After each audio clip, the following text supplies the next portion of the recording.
Hey everyone, in a world that is just packed with noise, how do you build a brand that does more than just get noticed? A brand that actually matters? Well, today we're going to break down exactly how it's done.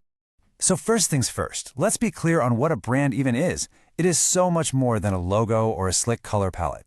I love this quote from marketing genius Seth Godin. He says it's all about the expectations, the memories, the stories. That's the stuff that makes a customer choose you over everyone else. And that really gets to the heart of the challenge, right?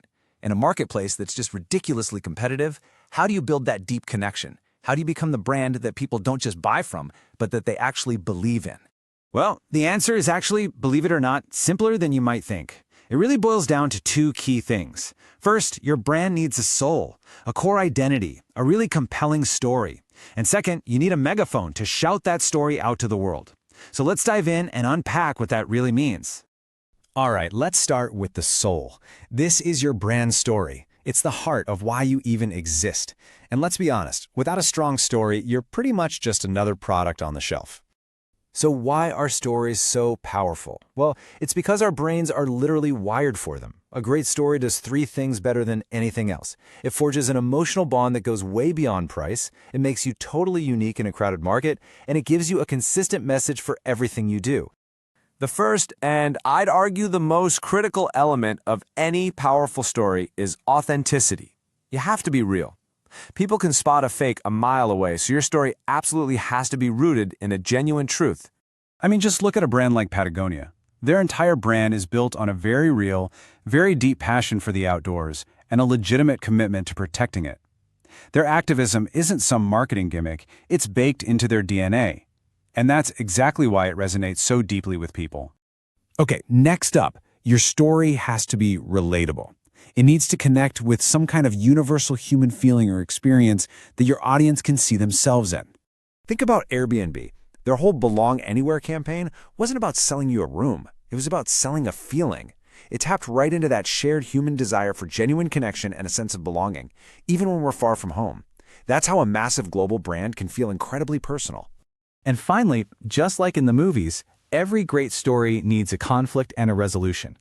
Your brand gets to be the hero that swoops in to solve a real problem for your customers, or maybe even for the world.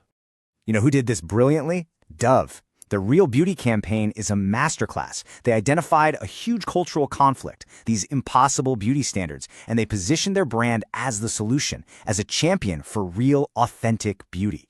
That, my friends, is how you turn a soap company into a global movement. So, how do you put this into action? It's really 3 steps. First, you have got to define your why. What's your purpose? Second, pick your story format. Is it the founder's journey? A customer success story? And finally, you have to weave that story into absolutely everything. Your website, your packaging, your ads, the whole shebang. Okay, so you've done the work. You've crafted the soul of your brand. Now you need the megaphone. And in today's world, it's no surprise that megaphone is social media. It's how you take that incredible story and get it out there.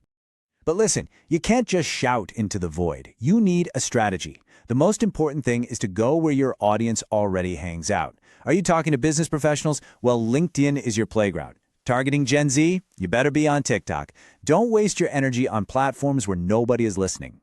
And once you're on the right platform, don't just sell. Your job is to provide value. A really great way to do this is with content pillars. Mix it up. Teach your audience something new. Make them laugh. Inspire them. This is what keeps them engaged and coming back for more than just a transaction. And remember this, social media is not a billboard, it's a conversation. The real key here is to humanize your brand. When you reply to comments, when you share stuff your users post, when you actually show a real personality, think of Wendy's legendary Twitter account. You stop being some faceless corporation, and you become a brand that your audience feels like they actually know. And if you're sitting there wondering if all this really works, just look at this. Gymshark. They used influencer marketing and a killer social media strategy to achieve a mind-blowing 600% revenue growth in just 5 years. That right there is the power of a well-used megaphone. So finally, let's talk about synergy. Because this is where the real magic happens. It's when the soul of your brand and its megaphone work together in perfect harmony. This is when a good brand becomes an unstoppable one. Think of it like this. It's pretty simple. Your story gives you the why. It's your purpose. It's your message. Social media gives you the where. It's your platform, your audience. One gives you the message, the other gives you the reach. They absolutely need each other to work. A perfect example of this in action is Tom's. Their brand story, their soul is so simple and so powerful. The one-for-one model. You buy a pair of shoes, they give a pair to a child in need. It's brilliant. And then, here comes the megaphone. They launched the #WithoutShoes campaign. They invited their entire community to post photos of their bare feet online. Now, this wasn't just a clever ad. It was a way for their customers to actually participate in the story, to amplify that why themselves, and to feel like they were part of the mission. So, when you boil it all down, the formula is clear. Your brand needs a soul. That's your authentic, compelling story. And it needs a megaphone. That's your smart social strategy. But the real power, the ultimate goal, is to fuse them together to create a brand that isn't just seen, but is truly felt. And that really just leaves us with one final thought. Whether you're paying attention to it or not, your brand is out there telling a story right now. The only question is, are you the one writing it?